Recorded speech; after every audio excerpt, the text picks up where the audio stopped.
People love to say things about trans people that start with, well, it's just common sense.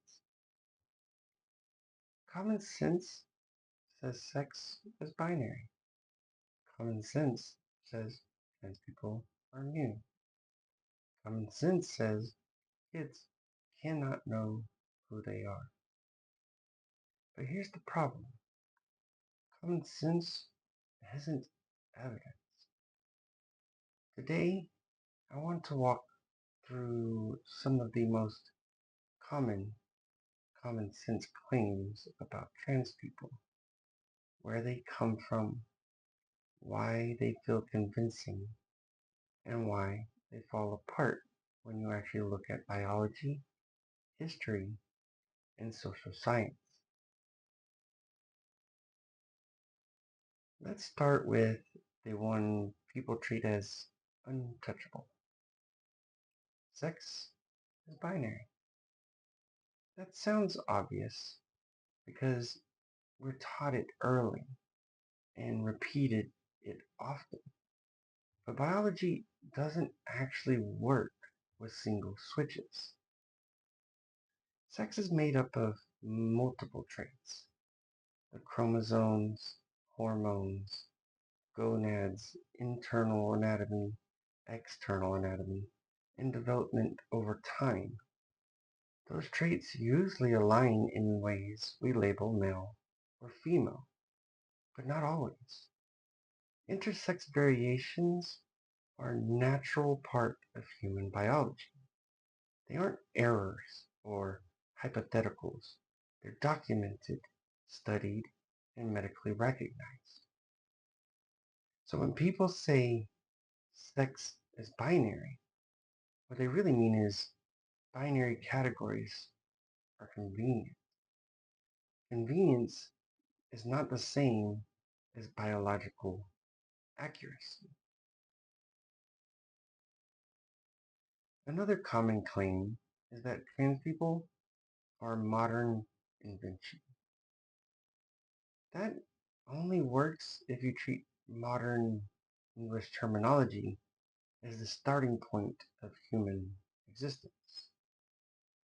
Across cultures and throughout history, we find people who lived outside the sex assigned roles they were given at birth, sometimes with social recognition, sometimes without. What changed wasn't the people, what changed was language, documentation, and visibility. We didn't invent gravity when we named it. We didn't invent bacteria when we discovered them. And we didn't invent trans people when we developed words like transgender. What's new is the vocabulary, not the experience. The next one is kids can't know that they're trans. This one relies heavily on a double standard. People say kids can't know that they're trans, but those same kids are assumed to know their gender when they're cis. Developmental psychology shows that children develop a sense of gender identity early. That doesn't mean they're making adult decisions. It means they're aware of themselves. For trans kids, the difference is rarely confusion. It's a lack of language and safety. Knowing who you are is not the same thing as deciding medical care. Those are separate conversations, often deliberately blurred to create fear. Children don't invent gender, they experience it. People often say biology settles gender, as if biology hands us rules instead of data. Biology describes bodies. Gender is how societies organize, interpret, and assign meaning to those bodies.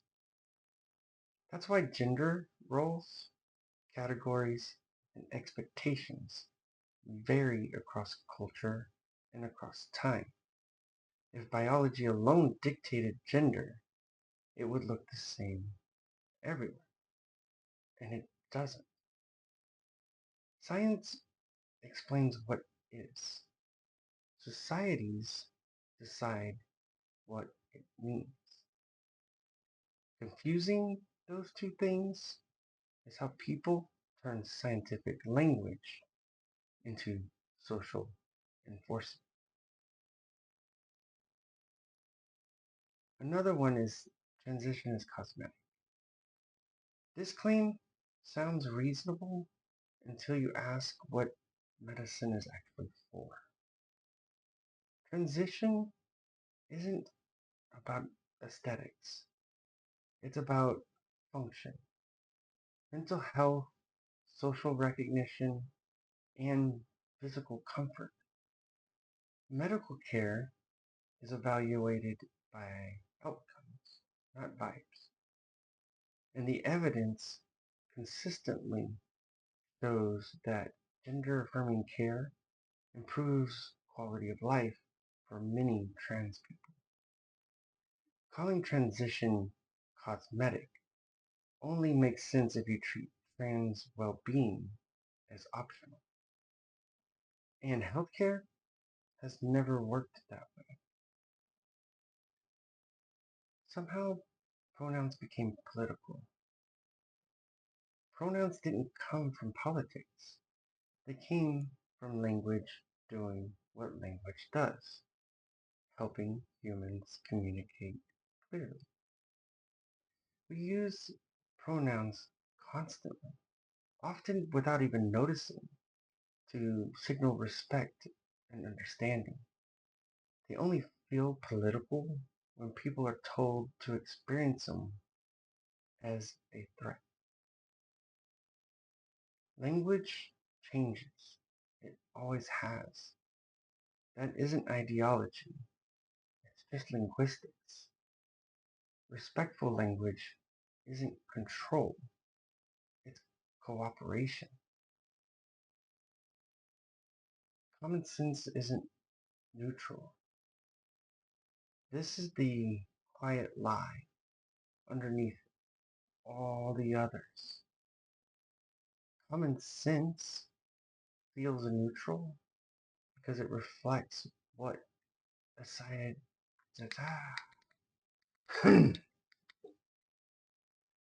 Common sense is neutral, the default. This is the quiet lie underneath all the others. Common sense feels neutral because it reflects what a society is used to. At different points in history, common sense said women were too emotional to vote, that left-handedness was wrong, and queer people didn't even exist.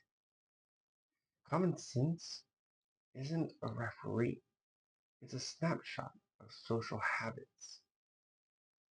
And snapshots age. When people say it's just common sense, what they usually mean is this feels familiar. But familiarity isn't truth. If you want accuracy, compassion, and better outcomes, you don't defend common sense. You question it.